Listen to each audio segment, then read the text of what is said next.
Kemudian dan pada akhirnya untuk orang-orang yang bertakwa itu mereka akan dimasukkan ke dalam surga.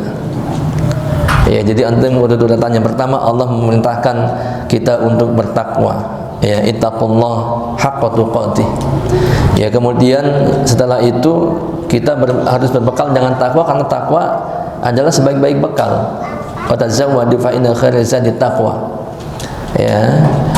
Dan ketika kita bertakwa kepada Allah, maka insya Allah kita akan menjadi orang-orang yang mulia. Inna akramakum indallahi atqakum.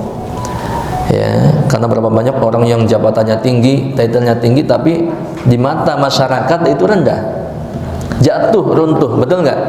Karena apa? Karena tidak bertakwa, kurang bertakwa, gitu. Ya, bahkan yang jabatan yang paling tinggi di dunia ini kadang-kadang runtuh martabatnya, ya, karena kurang bertakwa, banyak melanggar, bahkan peraturan yang dibuatnya sendiri dilanggar sendiri, sehingga runtuh.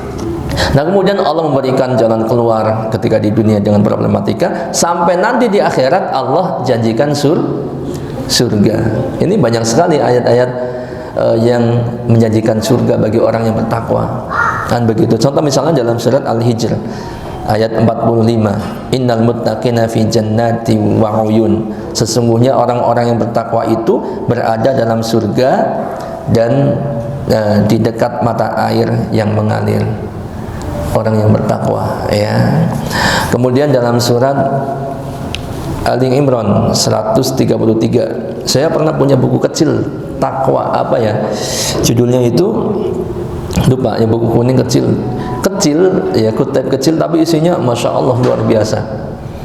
Ya, kalau kita baca, kita renungkan, itu faedahnya banyak sekali tentang takwa.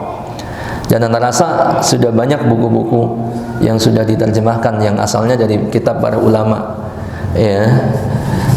Dan antum bisa cari itu banyak, dan di internet juga banyak. Surat Al-Imran ayat 133, wasari'u ila magfiratin min rabbikum wa jannatin 'arduhas samawati wal ardu u'iddat lil muttaqin. Kan gitu. Dan bersegeralah kalian kepada ampunan Rabbmu dan kepada surga yang luasnya seluas langit dan bumi, yang disediakan untuk orang-orang yang bertakwa. U'iddat, telah disediakan lil muttaqin, untuk orang-orang yang bertakwa. Itu surga yang dikatakan seluas langit dan bumi.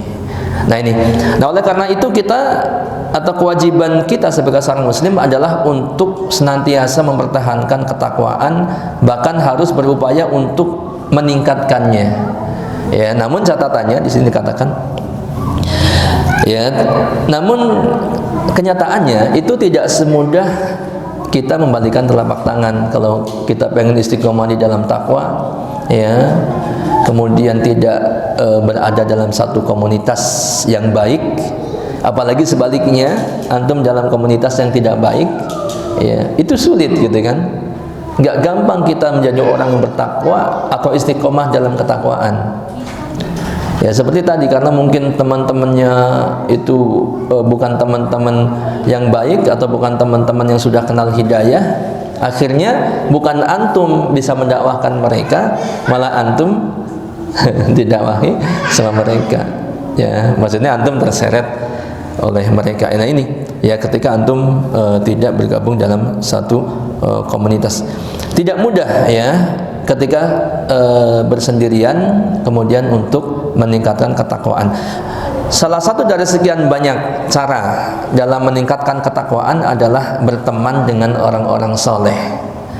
Ya, sering berkumpul dengan orang-orang soleh, bersama dalam menuntut ilmu syar'i dan membina diri bahu-membahu dalam meningkatkan ketakwaan. Dan itu semua, ini semua ada dalam balutan usroh kita, ya. Tadi momentum Ramadan kali ini nanti kita akan sampaikan, ya, harus menjadi, ya, apa namanya, momentum kebangkitan usroh kita.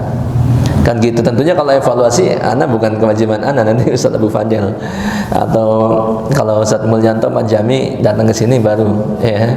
Ana menyampaikan tausiah ataupun ya murojaah materi, ya barangkali bisa menguatkan ya apa namanya keistiqomahan kita di dalam kegiatan usrah ini. Ya. Baik, dalam usrah ya ini semua itu ada sarana-sarana untuk meningkatkan ketakwaan ataupun menjadikan kita istiqomah di dalam ketakwaan.